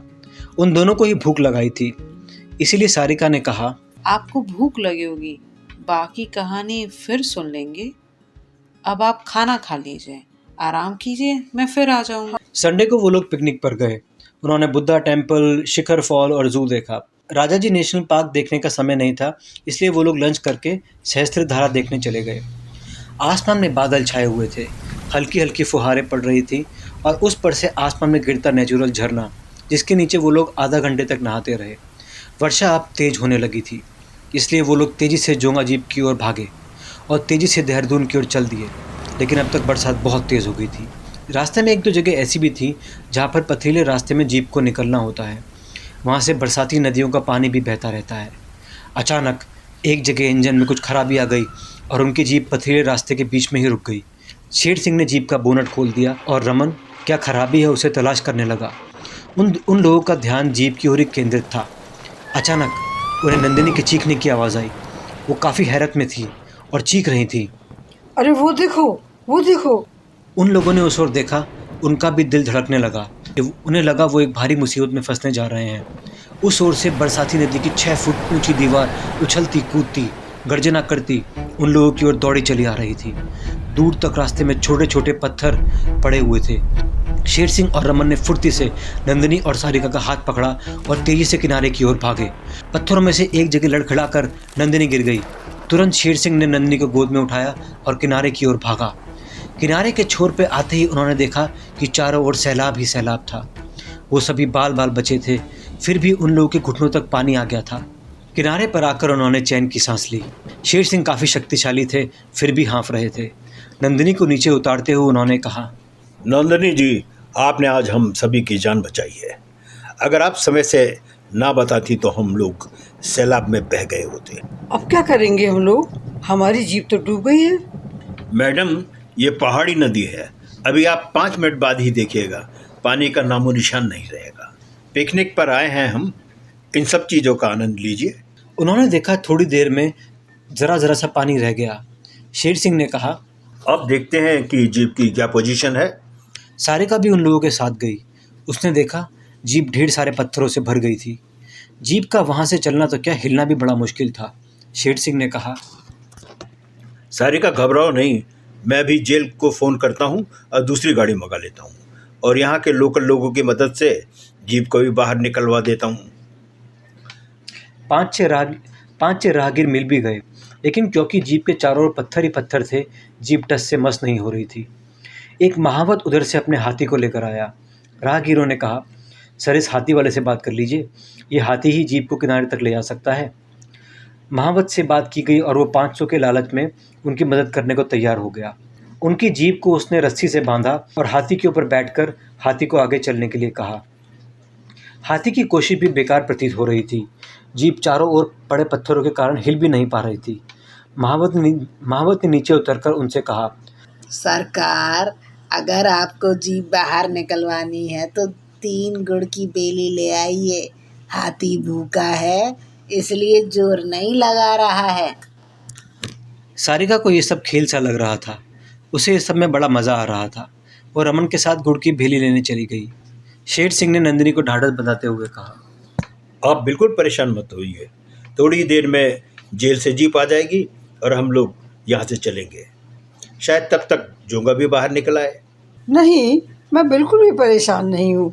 बस इस बात से डर लग रहा है कि रात होने वाली है और ये फॉरेस्ट एरिया है, जंगली जानवर का भी डर है। अरे आप बिल्कुल परेशान मत होइए, मेरी और रमन के पास सर्विस रिवॉल्वर्स हैं। इतने में रमन और सारिका गुड़ की भेली लेकर आ गए।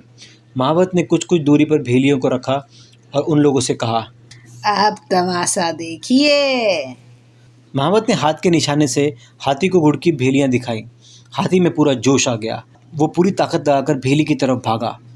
उन्होंने देखा जीप एक फुटबॉल की तरह जंप लगाती हुई धड़ाम से बाहर आ गई। देखने वालों ने दर्शकों की तरह तालियां बजाईं। थोड़ी देर बाद जेल से एक दूसरी जीप आ गई। उसमें बैठकर वो लोग 8 बजे तक घर आ गए।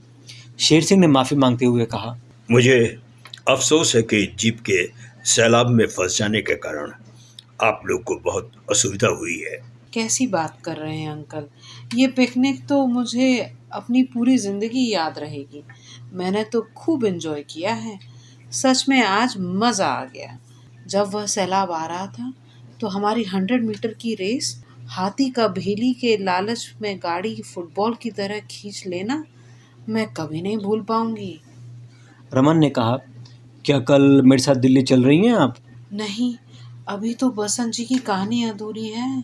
रमन दिल्ली चला गया। सारिका उसकी यादों को संजोए नए नए ख्वाब देखने लगी। नंदिनी जल्दी से ही सारिका के हाथ पीले कर देना चाहती थी। सारिका को मालूम था कि नंदिनी अपने कॉन्टैक्ट्स में से उसके लिए लड़का तलाश कर रही है। 1-2 लड़के उसे देखने भी आए थे, पर नंदिनी ने उन्हें रिजेक्ट कर दिया। सारिका नंदिनी को रमन के विषय में बताना चाहती थी और उसके लिए वो एक अच्छे अवसर की तलाश कर रही थी। नंदिनी ने सारिका से पूछा भी कि कोई तेरे मन में है तो नहीं, पर सारिका उसे सच्चाई ना बता सकी, क्योंकि नंदिनी शुरू से ही प्रेम विवाह के अगेंस्ट थी। नंदिनी का मानना था कि प्रेम विवाह में दुखों के सिवा कुछ और नहीं मिलता। अगले दिन सारिका बसंत से फिर से मिलने गई। बसंत ने अपनी कहानी आगे सुनाई। मैं शहर के तौर तरीके नहीं जानता था। गांव में रहने वाला बसंत एक अजीब सी बीमारी से ग्रसित रहने लगा। मैं पागलपन के हद तक ऋतु को चाहने लगा। ये चाहत इस हद तक पहुंच गई कि कोई इससे बात करता, कोई इसके निकट जाता, कोई इसे छूता तो मेरे तन बदन में आग लग जाती थी। किसी ने ठीक ही लिखा है, एक गलत कदम उठाता राह शौक में और मंजिल तमाम उम्र मुझे ढूंढती रही। मैं शायर और कवि होने लगा था। हमेशा पढ़ाई में टॉप करने वाला बसंत इस बार छमाही एग्ज़ाम में फेल हो गया। उस रोज़ मुझे ऋतु सांत्वना देने के लिए कमरे पर आई और उसने मुझे बहुत समझाया। बसंत, तुम्हें क्या होता जा रहा है? तुम्हारा पढ़ाई में मन क्यों नहीं लगता? हर वक्त गुमसुम से रहते हो। क्या है इस सब के पीछे? मैंने भावुक होते हुए कहा, इस सब के पीछे तुम हो ऋतु, तुम। मुझे हर पल हर घड़ी बस तुम्हारा ही ख्याल रहता है। कुछ और न दिखता है न सूझता है। बसंत, प्यार का मतलब ये थोड़ी होता है कि हम अपनी सुध बुध खो बैठे। प्यार मैं भी तुमसे करती हूँ, लेकिन इसका मतलब ये थोड़ी है कि मैं पढ़ाई लिखाई खाना पीना सब कुछ छोड़कर बस तुम्हारे विषय में ही सोचती रहूं। और फिर सोचो, अगर तुम कुछ बन नहीं पाए, जिंदगी में सफलता हासिल नहीं कर पाए, तो क्या मेरे मम्मी डैडी तुम्हें मेरा हाथ सौंप देंगे? कभी नहीं। अगर मुझे पाना है तो तुम्हें आसमान छूना होगा, जिंदगी में सफलता हासिल करनी होगी। काफ़ी हद तक मुझे उसकी बातें समझ में आई और उसको पाने के लिए ही सही मैंने पूरे जोर शोर से पढ़ाई पर ध्यान देना शुरू कर दिया। नतीजा ये हुआ कि मैंने एक बार फिर अपनी सफलता दोहराई और फाइनल एग्ज़ाम में मैं फर्स्ट क्लास से पास हुआ। हमारी पढ़ाई खत्म हो गई। मैं प्रतियोगी परीक्षाओं की तैयारी करने लगा। एक दिन अचानक ऋतु मेरे कमरे में आई, थोड़ी उदास सी थी। बसंत, डैडी अपने मित्र के लड़के के साथ मेरा विवाह करके हम दोनों को MBA करने फ्रांस भेज रहे हैं। बसंत, मेरे डैडी बहुत ही सख्त आदमी हैं। मुझे मालूम है वो मेरी कोई बात नहीं मानेंगे। वो अपने स्टेटस वालों के साथ ही मेरी शादी कराएंगे। अब लगता है कि हमारा साथ नहीं तक का था। मुझे भूल जाना बसंत। उसकी बातों से मुझे बहुत बड़ा धक्का लगा। भूल जाना? क्या तुम्हें भूल जाना इतना आसान है? नहीं ऋतु, नहीं, ऐसा मैं कभी नहीं होने दूंगा। मेरे होते तुम दूसरे की हो जाओ, ऐसा मैं होने नहीं दूंगा। तुम मुझसे प्यार करती हो ना? चलो हम भाग चलते हैं, मुंबई, कोलकाता या बेंगलोर। वहीं अपनी दुनिया बसाएंगे, जहाँ मैं कोई जानता ना हो, पहचानता ना हो। ये फिर भी बातें रहने दो बसंत। मैं किसी भी दशा में अपने परिवार के विदा नहीं जा सकता। आज हमारी आखिरी मुलाकात है। हंसकर मुझे विदा कर दो। कैसे जाने दूं मैं तुम्हें? तुम मेरी एक सांस में बसती हो। मेरे जीवन की तुम ही बस एक आस हो। अगर तुम ना मिली तो मैं जीते जी मर जाऊंगा। चलो एक बार मैं खुद चलकर तुम्हारे डैडी से तुम्हारा हाथ मांगूंगा। मैं ऋतु के घर गया। उसके घर की भव्यता देख मेरा सिर चकरा गया। मैं समझ नहीं पा रहा था कि क्या ऐसे भी घर होते हैं। चमचमाते हुए फर्श, झूमर, आलीशान पेंटिंग्स और दुनिया भर से लाई हुई महंगी स्टैचूज। आज मुझे लगता है कि उससे प्यार करके मैंने कितनी बड़ी गलती की थी। उसका और मेरा कोई मेल नहीं था। कहाँ वो, कहाँ मैं। फिर भी मैंने उसके मम्मी डैडी को समझाने का भरपूर प्रयास किया, लेकिन उन्होंने मेरी एक न सुनी। वैसे जो उन्होंने मुझसे कहा वो 100% सही था। रितु के डैडी ने कहा, शुक्र मनाओ कि तुमने उन लड़कों से मेरी बेटी की जान बचाई थी, और जो एहसान तुमने किया था उसी की खातिर तुम आज इस दहलीज को पार करके यहाँ तक आ गए, वरना तुम गेट से अंदर भी नहीं आ पाते। गेट पर खड़े दरबान तुम्हें धक्के मारकर बाहर निकाल देते। तुम जो कह रहे हो तुम कामयाबी हासिल कर लोगे, लेकिन कितने दिनों में, कितने महीनों में या कितने सालों में? कामयाबी हासिल करना आसान नहीं होता बसंत। एक मुद्दत के बाद कितना खून और पसीना बहाकर आज मैं इस मुकाम तक पहुंचा हूं। तुम्हारे साथ कुछ ही महीनों में रितु का दम घुटने लगेगा, प्यार का खुमार उतर जाएगा, फिर वो अपने फैसले पर अपने आप को कोसेगी। हाँ, अगर तुम चाहो तो मैं तुम्हारी पैसों से भरपूर मदद कर सकता हूँ। बोलो तुम्हें कितना पैसा चाहिए? 10 लाख, 20 लाख? मेरे प्यार को पैसे से मत तोलिए अंकल। मैं तो आपसे बस इतना कह रहा हूँ कि मैं हर पल हर हाल में रितु को खुश रखूँगा, लेकिन ये भी याद रखिए रितु मेरी है और मेरी ही रहेगी, और मेरे रहते वो किसी और की हो जाए मैं ऐसा होने नहीं दूँगा। मैं हम दोनों के बीच में आने वाली हर दीवार को गिरा दूँगा। उसके बाद फिर बात करने का मौका ही नहीं मिला। इससे पहले कि मैं अपनी गलती को महसूस करता, उनकी सिक्योरिटी ने मुझे बाहर का रास्ता दिखा दिया। 2 दिन मैं सोचता रहा कि मुझे क्या करना चाहिए। बुरे बुरे ख्याल मेरे मन में आते रहे। रितु को कोई दूसरा व्यक्ति छुए ये बर्दाश्त नहीं था मुझको। मैंने सोचा क्यों ना रितु के साथ सुसाइड करके हम दोनों जीवन लीला समाप्त कर लें। रितु का कुछ दिनों बाद अचानक ही फ़ोन आया। उसकी आवाज़ में बहुत दर्द था। उसने मुझसे कहा, बसंत, मेरा तुमसे मिलना बहुत ज़रूरी है, तुम तुरंत आकर मुझसे मिलो। ताकि तुम्हारी सिक्योरिटी वाले इस बार मुझे धक्के मारकर बाहर निकाल दें? मैं आऊँगा ज़रूर, लेकिन पूरी तैयारी के साथ। बसंत, मैं तुम्हें कैसे समझाऊं? हमारा साथ बस यही तक का था।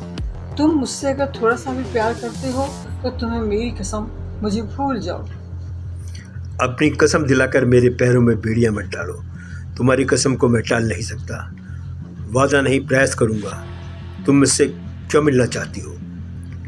आज मैं तुमसे किसी और वजह से मिलना चाहती हूँ। क्या तुम देहरादून या मसूरी में किसी डॉक्टर या लेडी डॉक्टर को जानते हो? देहरादून में तो नहीं, लेकिन मसूरी हॉस्पिटल में मेरी बहुत अधिक परिचित एक गायनिक डॉक्टर हैं। वो बात को अपने तक ही सीमित रखेंगी ना? हाँ, मुझे उन पर विश्वास है। तो ठीक है, मैं आ रही हूँ, पर कार से नहीं। तुम मुझे बस स्टैंड पर मिलो। मैं तुरंत तैयार होकर बस स्टैंड पर रितु से मिलने चला गया। रितु परेशान सी बस से उतरी। क्यों परेशान हो? क्या बात है? अरे छोड़ो इन बातों को। क्यों परेशान हूँ ये तो तुम्हारी डॉक्टर आंटी ही बताएंगी। आंटी ने रितु का चेकअप करके बताया कि वो प्रेग्नेंट है। ये बताकर वो एक पेशेंट को देखने चली गई और हमसे वेट करने को कहा। रितु रोने लगी। मैंने उसे दिलासा देते हुए कहा, रो मत रितु, ये तो हमारे लिए एक अच्छी खबर है। क्यों न हम कहीं भागकर किसी दूसरे शहर में अपना आशियाना बनाएं? तुम बेकार की बातें कर रहे हो बसंत। तुम्हें हकीकत का कुछ पता ही नहीं है। कहाँ रहेंगे, क्या खाएंगे, क्या पिएंगे हम? कुछ सोचा है इस विषय में? तुम्हें पता भी है प्रेगनेंसी में कितना खर्च होता है। 1 महीने का गर्भ होता ही कितना है। डॉक्टर आंटी से गर्भ गिराने की बात कहो। मेरा मन तो नहीं करता, लेकिन तुम कह रही हो तो मैं बातें करूँगा। तुम जरा बाहर चली जाओ, आंटी आने ही वाली है। काफ़ी देर बाद आंटी से बात करके तुझसे कहा, क्योंकि गर्भ गिराना इलीगल है, पर मेरी खातिर वो तैयार हो गई हैं। लेकिन इसके लिए तुम्हें कल रात को 8 बजे आना होगा। जब रात में सब डॉक्टर्स चले जाएंगे तब वो ये काम करेंगी। तुम होश में तो हो? रात के 8 बजे मैं कैसे आ सकती हूँ? देखो, ये तुम्हारी प्रॉब्लम है। डॉक्टर इस इलीगल काम को रात में ही कर सकती है। मुझे एक और आइडिया आ रहा है। क्यों ना हम तुम्हारे डैडी से बताएं कि तुम प्रेग्नेंट हो, तब विवश होकर वो हमारे रिश्ते को मंजूरी दे सकते हैं। तुम जानते नहीं हो बसंत मेरे डैडी को। वो मुझे और तुम्हें दोनों को गोली से उड़ा देंगे और पूरे देहरादून में मेरी बदनामी हुई होगा। हमारे पास कोई चारा नहीं है बसंत। कल हम आखिरी बार मिल रहे हैं। मैं कल अपनी फ्रेंड की मैरिज का बहाना बनाकर रात 8 बजे आ जाऊंगी। इसके बाद हम दोनों एक दूसरे को हमेशा हमेशा के लिए भूल जाएंगे। कुछ देर सोचकर मैंने कहा, तो ठीक है, कल जहाँ से हमारी मुलाकात शुरू हुई थी, सुसाइड पॉइंट, वहीं से हम इस कहानी का पटाक्षेप करेंगे। तुम अपनी राह चुन लेना, मैं भी किसी न किसी तरह तुम्हारी याद में अपनी ज़िंदगी काट लूँगा। ऋतु चली गई और मैं उसे दूर जाता देखता रहा। कल मैं कुछ ऐसा करने जा रहा था जो सिर्फ एक घृणित इंसान कर सकता है। मुझे मालूम था कि इस जन्म में तो ऋतु मुझे मिलने वाली नहीं है, इसलिए मैं हम दोनों के जीवन का सुसाइड पॉइंट से अंत करने जा रहा था। अगले दिन वो तय समय पर सुसाइड पॉइंट पर आ गई। आज मसूरी का मौसम ठीक नहीं था, बादल नीचे उतर आए थे, 5 कदम का ही दिखाई दे रहा था। चारों ओर धुंध ही धुंध थी। मेरा दिल तेजी से धड़क रहा था। जो मैं करने जा रहा था उसके लिए मेरा दिल गवाही नहीं दे रहा था। हम सुसाइड पॉइंट के अंतिम पत्थर पर जाकर खड़े हो गए। गुलाबी परिधान में ऋतु बहुत मासूम सी लग रही थी, इस बात से बेखबर कि आने वाले चंद लम्हे उसकी ज़िंदगी के अंतिम लम्हे होंगे। वह मेरा हाथ पकड़े थी और बड़े ही भोलेपन से बोल रही थी, इस जन्म में नहीं मिल पाए तो क्या, ऋतु तो बसंत के लिए ही बनी है। अंत समय में मेरी सद्बुद्धि लौट आई। मैंने सोचा मैं ये क्या करने जा रहा था। मैंने सोच लिया कि मैं ऋतु को हमेशा हमेशा के लिए आज़ाद कर दूंगा। चला जाऊंगा उसकी ज़िंदगी से कहीं दूर, बहुत दूर, जहां मेरा साया भी उस पर ना पड़े। लेकिन विधाता को कुछ और ही मंजूर था। किसी कीड़े ने मेरे पैर में डंक मारा। मैं लड़खड़ाया, मेरी पकड़ कुछ ढीली हुई और ऋतु बैलेंस लूज करके सुसाइड पॉइंट से नीचे, बहुत नीचे, चीखती चिल्लाती उस गहरी अंधेरी खाई में जा समाई। अब तो अश्कों से बनाता हूँ तेरी तस्वीर यार, क्योंकि मुझको तेरा चेहरा जवानी याद है। मैं बहुत पछताया, रोया और घंटों वहीं पड़ा रहा। सुबह एक लड़की की लाश मिली जिसे ऋतु के रूप में पहचान मिली। थाने में जाकर मैंने कन्फेशन किया और कहा कि मेरे हाथों ऋतु का खून हो गया है। मुकदमा चला और मुझे 18 साल की सजा हो गई। बसंत की आपबीती सुनकर सारिका की आंखें भर आईं।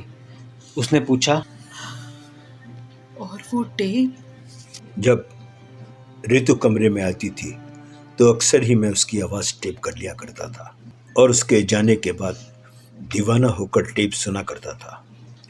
और कोई सवाल पूछना है तुम्हें? हाँ, पूछना है। आपको कितने समय बाद रिहाई मिलेगी? अगले महीने की 16 तारीख को मैं रिहा हो रहा हूँ। आपके पास क्या आप दोनों की कोई तस्वीर है? हाँ, एक तस्वीर है जो हमेशा मेरे दिल के पास रहती है। लो, तुम भी देख लो। कहकर बसंत ने पुरानी तस्वीर सारिका के हाथों में रख दी। तस्वीर देखकर सारिका का दिल धड़कने लगा। उसके जीवन में एक अजीब सी हलचल होने लगी, क्योंकि ये तस्वीर उसकी माँ नंदिनी की थी। क्या ऋतु और नंदिनी एक ही हैं? तो क्या माँ उस हादसे से बच गई थी? बसंत एक ऐसे जुर्म में जो उसने किया ही नहीं 18 वर्ष तक कैद रहा। 18 वर्ष का प्रायश्चित, वो भी एक ऐसे गुनाह के लिए जो बसंत ने किया ही नहीं। ऐसे सैकड़ों सवाल रह रहकर सारिका को विचलित कर रहे थे। सारिका अपने आंसुओं को रोक नहीं पा रही थी। क्या बात है बेटा, तुम रो क्यों रही हो?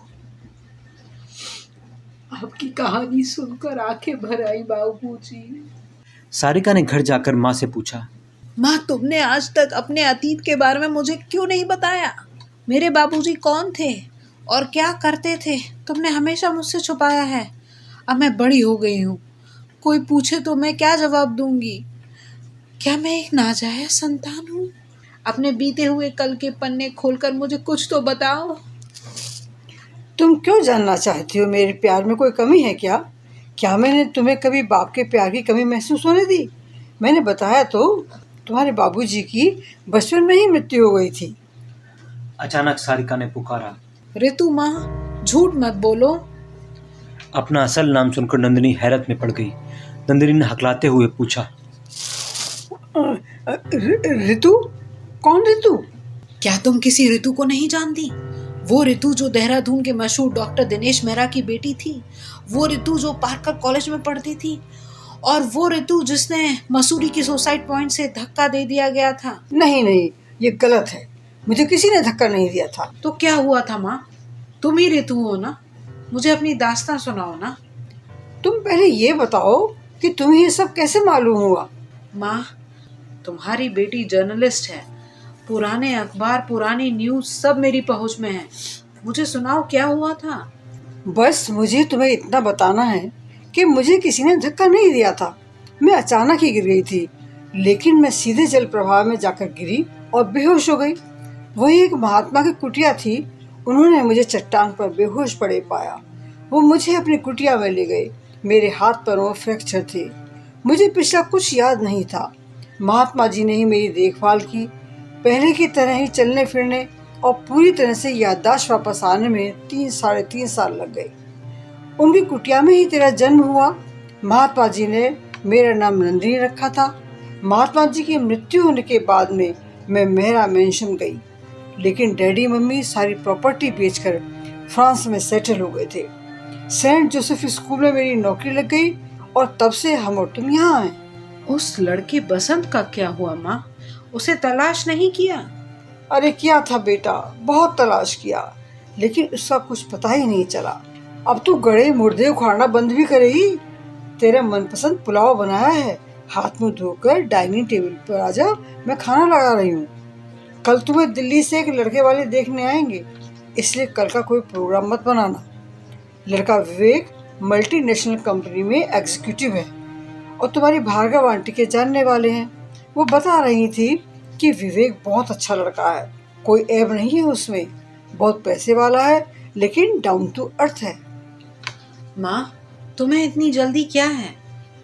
अभी ठीक से मेरी नौकरी तो लग जाने दो, शादी तो कर ही लूंगी। माँ, मैं लव मैरिज करूं तो चलेगा क्या?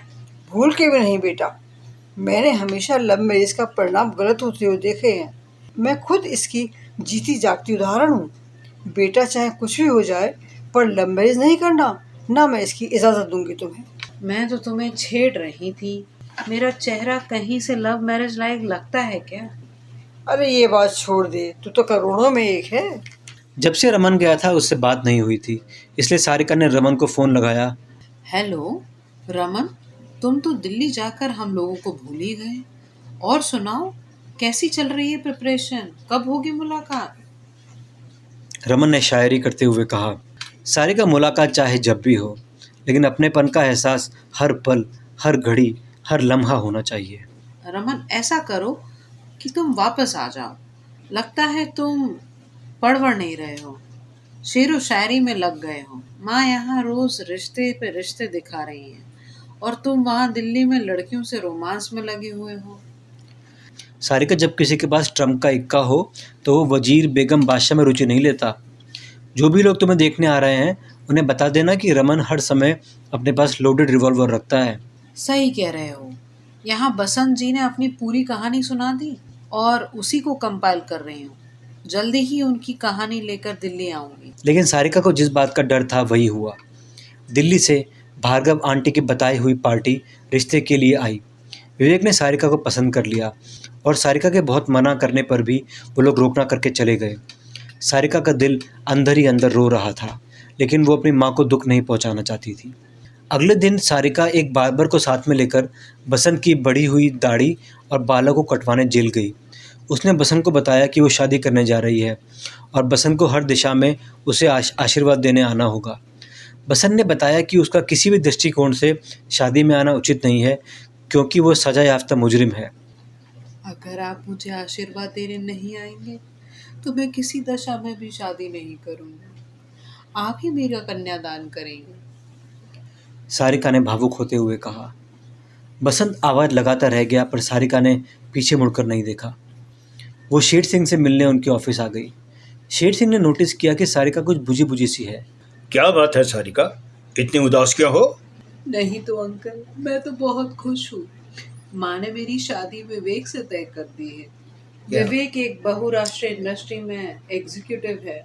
फिर ये तो बहुत बढ़िया बात है, लेकिन शादी की खबर के बाद लड़की के चेहरे पर जो नूर होता है वो मिसिंग है। हमारी सारिका दुखी क्यों है? क्या इसकी वजह रमन तो नहीं है? नहीं अंकल, बिल्कुल भी नहीं। तुम मुझसे कुछ छुपा रही हो सारिका। प्लीज़ सारिका, मुझे सच सच बताओ क्या बात है। मैं जानता हूँ कि तुम्हारी उदासी का कारण रमन है।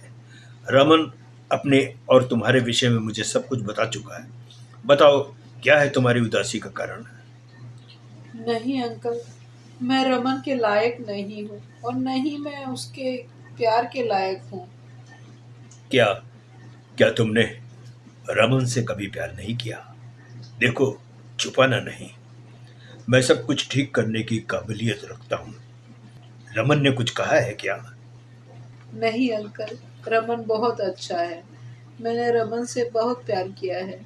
पर क्या आपने अपने बेटे की शादी एक ऐसी लड़की से करना चाहेंगे जिसका पिता एक मुजरिम हो, जो मेरी माँ के कत्ल के जुर्म में 18 साल से जेल की दीवारों के पीछे हो? मैं समझा नहीं सारिका, तुम कहना क्या चाहती हो? अंकल, आपकी कैद में बंद बसंत जी मेरे बाबूजी हैं। क्या क्या कह रही हो तुम? ऐसा कैसे हो सकता है? लेकिन तुम्हारी माँ नंदिनी तो जिंदा है। अंकल, ये सब विधाता का खेल है। बाबूजी एक ऐसे गुनाह के लिए सजा भुगत रहे हैं जो उन्होंने किया ही नहीं। फिर सारिका ने पूरी कहानी विस्तार से शेर सिंह को सुनाई। थोड़ी देर शांत रहने के बाद शेर सिंह ने कहा, मुझे मालूम नहीं था कि मेरी जेल के अंदर इतना महान व्यक्ति बंद है। मेरे दिल में तो उनके लिए और भी आदर और सम्मान बढ़ गया है। वो तो प्यार करने वालों के लिए एक मिसाल है। मैं तो समधी के रूप में उन्हें पाकर धन्य हो जाऊंगा। मैं कल तुम्हारे घर रमन के रिश्ते के लिए तुम्हारा हाथ मांगने आ रहा हूँ। लेकिन अब तो मेरी माँ ने विवेक के साथ मेरा रोका कर दिया है। फिर भी अगर आप चाहते हैं तो आप कोशिश करके देख लीजिए। अंकल, माँ को प्रेम विवाह से सख्त नफरत है, इसलिए उन्हें ये पता नहीं चलना चाहिए कि मैं रमन से प्यार करती हूँ। दूसरा, बाबूजी के बारे में मैंने अभी तक उन्हें कुछ नहीं बताया। मैं उन्हें बसंत के रूप में अपनी मैरिज पर उनको तोहफा देना चाहती हूँ। Got it. तो कल मैं तुम्हारे यहाँ धमाकेदार एंट्री कर रहा हूँ। All the best uncle. Sarika के चेहरे पर जैसे रौनक लौट आई थी। उसे शेर सिंह पर यकीन था कि वो सब ठीक कर देंगे। अगले दिन अचानक ही शेर सिंह ढेर सारा शगुन का सामान लेकर सारिका के घर आ गए। नंदिनी आंखें फैला फैला कर सब कुछ देख रही थी। ये सब क्या है भाई साहब? शॉर्टकट में कहूँ तो भाभी जी, मैं आज आपसे कुछ मांगने आया हूँ। कभी कभी हम स्टेशन पर खड़े रह जाते हैं और तेजी से गाड़ी हमारे आंखों के सामने से निकल जाती है और हम उसमें बैठ नहीं पाते हैं। मैं ये कदापि नहीं चाहता। वैसे तो सारिका की उम्र अभी बहुत कम है और शायद आप अभी नहीं चाहेंगे कि उसका विवाह कर दिया जाए, लेकिन कहीं ऐसा ना हो कि आप जल्दी ही अपनी जिम्मेदारी से छुटकारा पाना चाहें और उसका विवाह तय कर दें। मैं अपने बेटे रमन के लिए सारिका का हाथ मांगने आया हूँ। दरअसल मैं प्रेम विवाह के खिलाफ हूँ और मैं नहीं चाहता कि रमन दिल्ली में किसी दूसरी लड़की को पसंद कर ले। मेरी नज़रों में रमन के लिए सारिका से उत्तम कोई रिश्ता हो ही नहीं सकता।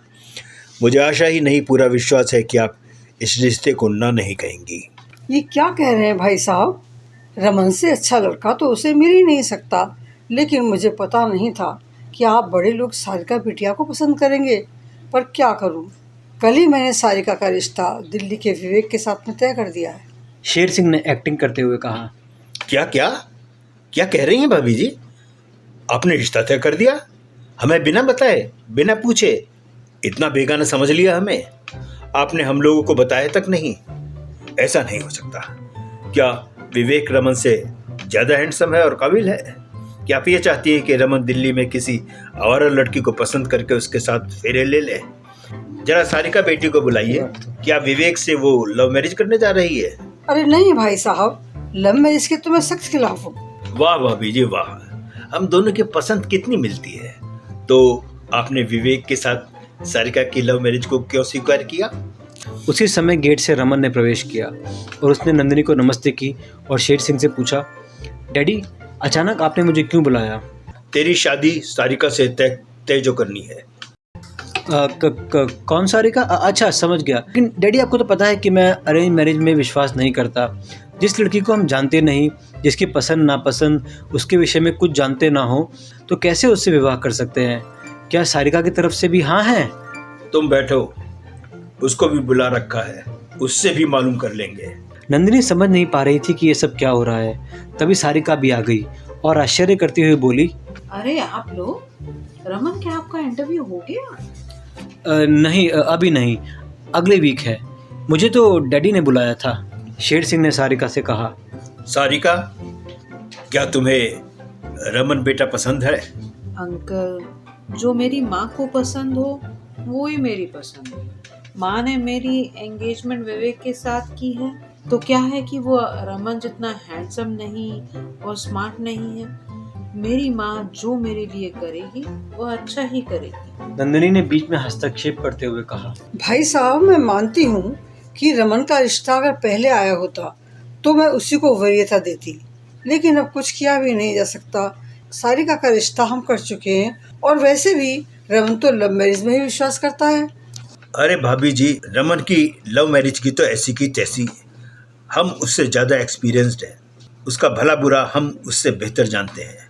और जहाँ तक विवेक के साथ सारिका बिटिया का इंगेजमेंट का प्रश्न है, वो आप हम पे छोड़ दीजिए। वो अगर कभी देहरादून आएगा तो 2 टांगों पे, लेकिन जाएगा एम्बुलेंस में। बोलो रमन, क्या तुम भी दिल्ली एम्बुलेंस से जाना चाहते हो?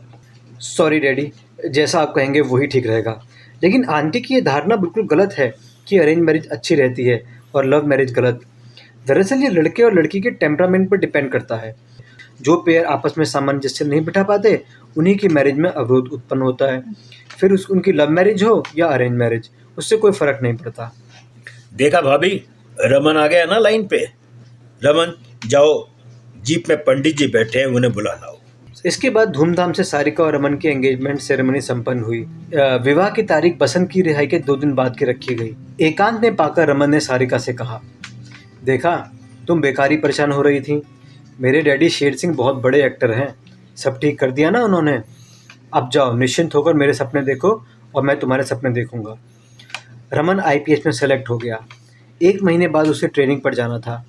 शेर सिंह और नंदिनी ने विवाह की तारीख निश्चित कर दी। बहुत जिद करने पर बसंत सारिका के विवाह में शामिल होने पर राजी हो गया। बारात जब गेट पर आई तो सारिका ने देखा बसंत उत्साह के साथ शेर सिंह के साथ आगे आगे चल रहा था। सारिका ने माँ से कहा, देखो माँ, बारात में आगे आगे कौन आ रहा है। नंदिनी ने अरसे बाद बसंत को देखा था। उसे अपनी आंखों पर भरोसा नहीं हो रहा था। उसने सारिका की ओर देखकर कहा, वो आगे आगे कौन आ रहा है? माँ, वो ऋतु का बसंत है। 18 साल से तुम्हें मारने की सजा काट रहा था, एक ऐसे गुनाह की सजा जो कभी उसने किया ही नहीं था। मैंने कहा था ना तुमसे, तुम्हारा इंतजाम करके ही डोली चढ़ूंगी। जाओ, अब देर ना करो, अपने बसंत के साथ अपनी जिंदगी जी लो। अचानक अपने सामने ऋतु को खड़ा देखकर बसंत आश्चर्य में पड़ गया। धीरे धीरे उनके कदम एक दूसरे के निकट आए। अस्फुट से शब्द निकले, बसंत? ऋतु, तुम ऋतु हो ना? बिल्कुल नहीं बदली, वही रंग रूप, वही मोहिनी सूरत। ऋतु ने शर्मा कर सिर हिलाया और दोनों ऐसे गले मिले जैसे फिर कभी जुदा नहीं होंगे। शेर सिंह के साथ बाराती ऋतु और बसंत पर फूलों की वर्षा करने लगे। लगता था मानो बसंत ऋतु आ गई हो। सबके चेहरे खिल उठे। ऋतु ने कहा, जा सारिका, तू भी जा अपने प्यारे रमन के पास। तू क्या समझती है, मैं तेरी माँ हूँ। मैं तुम लोग की सारी चालें समझ गई थी। रमन और शेर सिंह भाई साहब ने उस दिन जो ड्रामा किया था वो भी मैं समझ गई थी। मैंने तुम दोनों की बात उस दिन सुन ली थी, पर मैं भी तो यही चाहती थी, अपने लाड़ों की खुशियाँ, और उसके सिवा कुछ भी नहीं। शेर सिंह ने कहा, जीवन का नया सवेरा आपको मुबारक हो। मैं कवि न था, कवि बना दिया तुमने। जब देखे कजराने नैना, पूनम जैसा मुखड़ा देखा, रक्तिम होठों की लाली ने दीवाना बना दिया मुझको। कर कांप गए चल दिया आप, जो लिखी बनी कविता सारी। और पहले कविता ना मुझे सुहाती थी, कवियों से मुझको नफरत थी। दिन रात सोचते रह रह के ये व्यर्थ समय को गंवाते हैं। एक शाम धारणा बदल गई, मेरे ख्याल हुए सब परिवर्तित। वो सौंधी शाम निमंत्रण की, वो शाम अनोखी उपवन की। एक प्रेम का द्वीप सुशोभित कर मेरे दुखित हृदय की पीड़ा हर मुझे सुंदर सा उपहार दिया, मेरे जीवन को नया आयाम दिया। बस कविराज, तुम्हारी ऐसी कविताएं सुनकर कभी मैं भी कवित्री ना बन जाऊं।